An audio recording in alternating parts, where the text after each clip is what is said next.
ലണ്ടനിലെ Victoria theatre ഹാളിൽ നടക്കുന്ന കോമ്പറ്റീഷൻ. അപ്പോൾ അതുവരെ അദ്ദേഹം പങ്കെടുത്ത കോമ്പറ്റീഷൻസ് പോലെയേ അല്ല ഈ മിസ്റ്റർ യൂണിവേഴ്സ് എന്ന് പറയുന്നത്.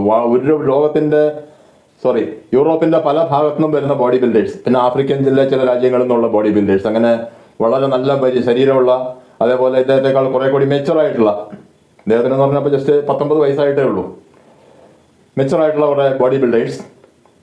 അപ്പോൾ അതൊക്കെ കണ്ടപ്പോൾ ഇദ്ദേഹത്തിനൊരു സംശയം, ഈ ചെറുപ്രായത്തിൽ എനിക്കിവിടെ ഒരു 5ാം സ്ഥാനമോ 6ാം സ്ഥാനമോ അതിനപ്പുറമൊന്നും ഞാൻ ഇപ്പോഴേ പ്രതീക്ഷിക്കേണ്ട കാര്യമില്ല, അത് അഹങ്കാരമായി പോകും എന്നുള്ള ഒരു ആറ്റിറ്റ്യൂഡ് കൊണ്ടാണ് മത്സരിക്കുന്നത്.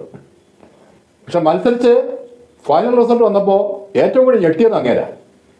കാരണം അദ്ദേഹത്തിന് 2ാം സ്ഥാനം, 19ാമത്തെ വയസ്സിൽ മിസ്റ്റർ യൂണിവേഴ്സ് കോമ്പറ്റീഷനിൽ റണ്ണറപ്പ് ആയിരിക്കുന്നു. ആ സമയത്ത് അദ്ദേഹം മറ്റൊരു ചിന്തയിലായിരുന്നു. ഞാൻ 5ാം സ്ഥാനമോ 6ാം സ്ഥാനമോ പ്രതീക്ഷിച്ചത്, പക്ഷേ എനിക്കിവിടെ 2ാം സ്ഥാനം കിട്ടി.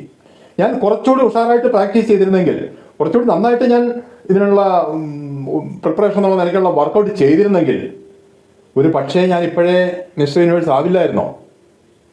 ആ ചിന്ത ഇങ്ങനെ മനസ്സിലിങ്ങനെ കയറി വന്ന് അവസാനം അദ്ദേഹം ഒരു തീരുമാനമെടുത്തു. ഇനി മേലാൽ ഒരു കോമ്പറ്റീഷനിലും വെറുതെ എക്സ്പീരിയൻസിന് അല്ലെങ്കിൽ വെറുതെ പാർട്ടിസിപ്പേഷന് എന്നുള്ള രീതിയിൽ ഞാൻ മത്സരിക്കാൻ പോവില്ല. ഞാൻ ഏത് മത്സരവും ഇനി വിജയിക്കാനാണ് പോകുന്നത്, അവിടെ ഒന്നാമനാവാനാണ് പോകുന്നത്.